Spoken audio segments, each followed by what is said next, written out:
नमस्कार दोस्तों, great to India YouTube channel में आपका स्वागत है। यह है फ्यूचर लर्निंग प्लेटफॉर्म। तो दोस्तों, अभी तक हमने 20 क्वेश्चन किए थे जो कंप्यूटर आर्किटेक्चर एंड ऑर्गेनाइजेशन से रिलेटेड। तो सेशन को स्टार्ट करते हैं। तो टोटल हम इसके 14 क्वेश्चन करने वाले हैं। तो अभी आज की सीरीज जो 21 से लगा के अपने 14 क्वेश्चन रहने वाले दोस्तों। तो फिर हम नेक्स्ट सेशन में देखेंगे आगे क्या करना है। तो वेरी इंपॉर्टेंट रहने वाला है सारे क्वेश्चन। तो चलो दोस्तों स्टार्ट करते हैं। 21 नंबर क्वेश्चन देखिए सर।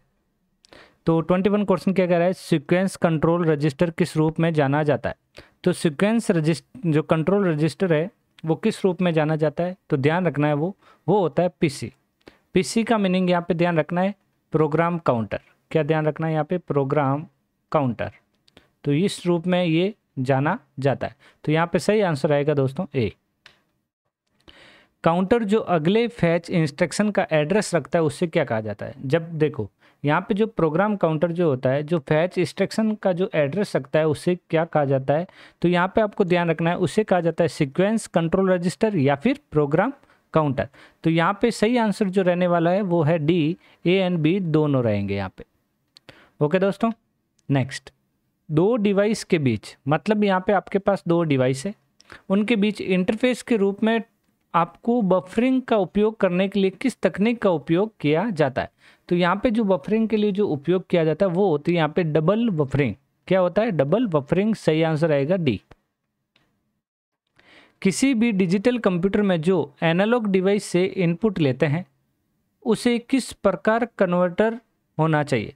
तो उसे किस प्रकार से कन्वर्ट होना चाहिए। देखिए डिजिटल कंप्यूटर में जो एनालॉग डिवाइस जो होता है उसे इनपुट लेते समय यहाँ पे पूछा है कन्वर्टर जो होना चाहिए, तो वो कहाँ, यहाँ पे जो सही आंसर आएगा वो होगा यहाँ पे ए टू डी। याद रखना है, मतलब एनालॉग टू डिजिटल। तो यहाँ पे सही आंसर रहने वाला है एनालॉग टू डिजिटल। सही आंसर रहेगा ए। कॉमन बस में कितने रजिस्टर होते हैं। तो कॉमन बस में आपको रजिस्टर के बारे में ध्यान रखना है, तो वो होता है टोटली 8 रजिस्टर होता है। 26 नंबर, रिवर्स पॉलिश नोटेशन में expansion P multiply Q plus RS को लिखेंगे। तो इसको लिखने का जो तरीका होगा वो कौन सा होगा यहाँ पे दोस्तों। तो यहाँ पे ध्यान रखना PQ मल्टीप्लाई RS फिर आएगा यहाँ पे प्लस।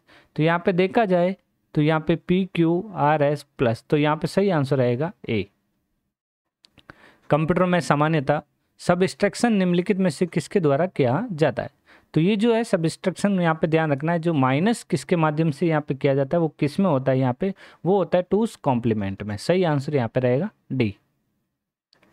वह सर्किट जो एक बिट डेटा को स्टोर करने के लिए प्रयोग किया जाता है, जो एक बिट डेटा स्टोर करने के लिए जो प्रयोग किया जाता है जिसे हम कहते हैं फ्लिप फ्लॉप।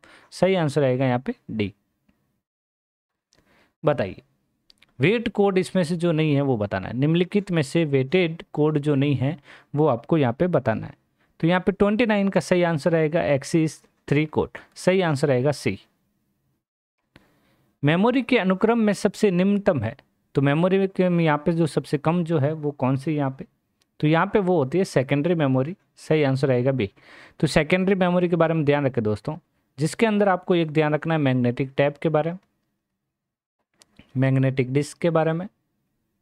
ये सेकेंडरी मेमोरी होती है, मैग्नेटिक डिस्क।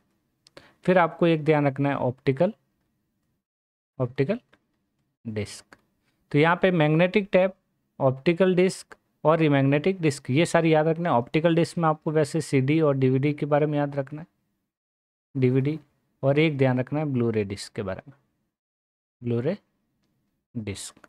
और मैग्नेटिक डिस्क में 2 टाइप आएंगे यहाँ पे, एक तो आता है फ्लॉपी डिस्क और एक नेक्स्ट जो मिलेगा आपको हार्ड डिस्क। ओके दोस्तों, चले आगे। नेक्स्ट 31 वॉन न्यूमन आर्किटेक्चर है, ये किसका है यहाँ पे। तो ये जो है 31 का वो है SISD। सही आंसर आएगा ए। केस मेमोरी किनके मध्य कार्य करती है। तो केस मेमोरी जो है किसके मध्य कार्य करती है, कई बार एग्जाम पूछा गया है। तो हमेशा ध्यान रखना ये CPU एंड रैम के बीच जो कार्य करने वाली जो मेमोरी होती है उससे केस मेमोरी कहते हैं। सही आंसर रहेगा ए। बाइनरी डिजिट कहलाती है। तो बाइनरी डिजिट कौन सी होती है, तो बिट जो होता है वो एक बाइनरी डिजिट होता है। तो सही आंसर ए। स्टेटस बिट को क्या कहते हैं, स्टेटस बिट को क्या कहा जाता है, फ्लैग बिट कहा जाता है। ध्यान रखें दोस्तों, फ्लैग बिट। सही आंसर आएगा डी। निम्नलिखित में से कौन सा इंटरप्ट जो नॉन मास्केबल है? तो यहाँ पे जो नॉन मास्केबल जो होता है वो कौन सा होता है? वो होता है TRAP। सही आंसर रहेगा डी, MIMD का पूरा नाम। तो यहाँ पे ध्यान रखें दोस्तों, एग्जाम में फुल फॉर्म बड़ी इंटरेस्टिंग आती है। तो यहाँ पे 36 का सही आंसर क्या रहेगा? Multiple instruction. यहाँ पे ध्यान रखना, multiple instruction multiple data, multiple instruction multiple data, सही आंसर रहेगा ए। MRI का पूरा नाम? तो MRI का पूरा नाम मेमोरी रेफरेंस, ध्यान रखना है, मेमोरी रेफरेंस इंस्ट्रक्शन। कौन सी फुल फॉर्म होगी इसका? मेमोरी रेफरेंस इंस्ट्रक्शन जो है इसकी फुल फॉर्म होगी, सही आंसर रहेगा यहाँ पे बी। वो सर्किट जो बाइनरी डेटा को डेसिमल में बदलता है, तो बाइनरी से सीधा आपको कन्वर्ट किस में करना है? डेसिमल में। तो उसे क्या कहा जाता है? यहाँ पे ध्यान रखना है, उसे कहा जाता है कोड कन्वर्टर। सही आंसर रहेगा डी। एक बाइट में कितने बिट होते हैं? देखिए यहाँ पे एक बाइट में है कितने बिट्स के बारे में पूछा है, तो ध्यान रखना 8 बिट्स। कितने? 8। निम्नलिखित में से कौन सा एड्रेस सीपीयू के द्वारा जनरेट होता है?